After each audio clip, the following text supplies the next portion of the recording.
Stepping into your coffee shop has been a sanctuary for me, a place where I can momentarily escape my worries.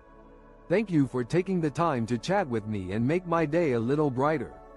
Your team's kindness and hospitality haven't gone unnoticed. You all make a significant difference in my life. Edit. This rewritten version maintains the same emotional tone and message as the original letter, but with a slightly different phraseology and structure. Update. No update is provided for this rewritten story. TLDR: a heartfelt letter of appreciation to the barista at a coffee shop for being a source of comfort and kindness during a difficult time in the writer's life.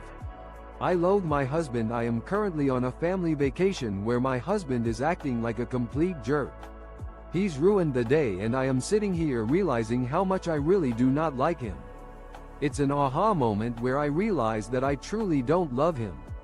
The only reason, the weight of my unhappiness has finally become unbearable. As we're currently on a family vacation, my husband's behavior has been utterly exasperating. He's managed to turn an otherwise enjoyable day into a disaster. Now, sitting here, I'm forced to confront the truth. I have zero affection for him. This epiphany is both shocking and liberating, as it finally brings to light a realization I've been trying to ignore. My love for him has long been a distant memory.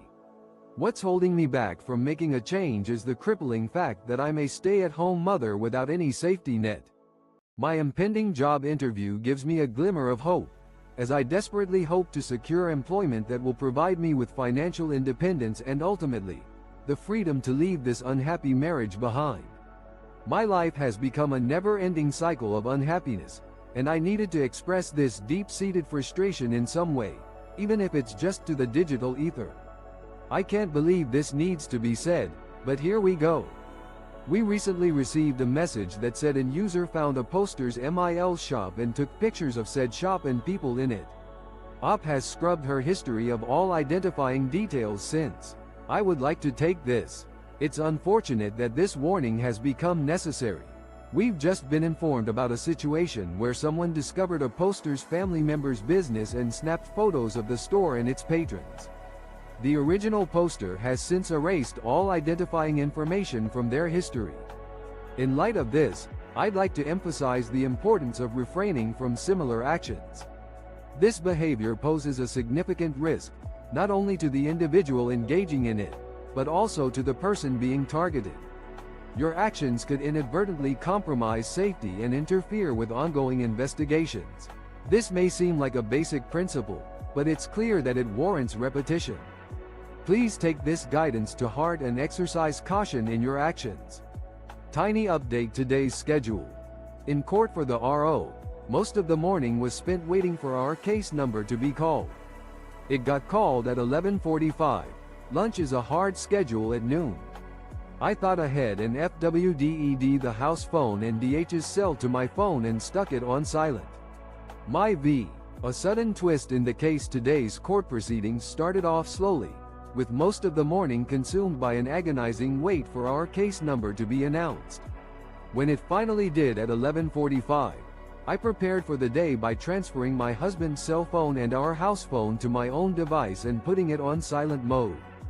Unfortunately, my voicemail box quickly filled up by 8:30. The judge started the proceedings by playing back the first message, a disturbing voicemail from a stranger. "You stupid, arrogant woman. Think you're so intelligent, but I'll kill you if you don't let me contact your husband."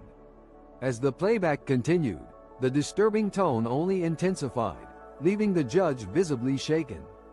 He retreated to his chambers to gather his thoughts and contact local authorities. It seemed the defendant had sealed their own fate with their reckless actions. Meta. People are confusing NTA and NA, or I'm the confused one. I was of the understanding that NTA means op is not the asshole, but the other party is the asshole. So by saying NTA you're saying the other party is an asshole. If nobody is the asshole, NA is appropriate. Interpretation of NTA and NA: clarification as I see it. The common misunderstanding of NTA, not the asshole, and NA, nobody's the asshole, has led to confusion in online discussions. According to my understanding, NTA implies that the original poster, op, is not the one at fault, but rather the other party in the situation is the one acting improperly. Therefore, when someone says NTA, they are effectively stating that the other party is in the wrong. On the other hand, I believe NA is the correct term to use when neither party is at fault, and the situation is more neutral or a matter of circumstance. However, I have observed that many people use NTA even when they intend to convey that neither party is the asshole. This pedantic distinction drives me crazy, especially when it happens in well-crafted comments on new posts. I would appreciate it if someone could confirm or correct my understanding of these terms. Edit. I understand that this might be a repost, but I'm bringing it up again in the hopes that it sparks a discussion on the correct usage of NTA and NA. Update. I will make sure to keep this post updated with any relevant information or clarification regarding I won my 7-year-long battle against depression and suicidal thoughts and started weaning off antidepressants 6 months ago. Today is my first day without any medication, but it's been rough. I felt like getting drunk after classes, but I went home after 2 IPAs at the compu. After a grueling 7-year fight against the dark shadows of depression and suicidal ideation, I've finally begun to break free from their grasp. 6 months ago, I started tapering off my antidepressant medication, and now, today marks a monumental milestone. My first day without any medication. Yet, this moment is marred by a sense of turmoil. The urge to escape into a numb haze, one that I've often sought in the past, beckoned me after classes. However, instead of surrendering to it, I managed to rein in my impulses and headed home after enjoying a couple of IPAs at the campus bar. I'll be alright. Everything will be fine, I keep telling myself. But the question remains, why did I post this? I desperately crave support, yet simultaneously, I feel a deep-seated need to prove that I can handle this on my own.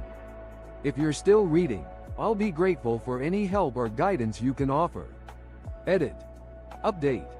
TLDR Secret Santa Revenge. This is my mom's story, not mine. But it is the most petty revenge that I heard from someone I know. It was my mom's first job and she joined Secret Santa. She got a porcelain doll that was broken and re-glued by a colleague of hers. She said she really got a tale of workplace retribution, as told by my mother, who masterminded a clever act of revenge. At the start of her career, my mother participated in a Secret Santa exchange at her workplace. However, the gift she received, a delicate porcelain doll, was a far cry from the festive cheer she had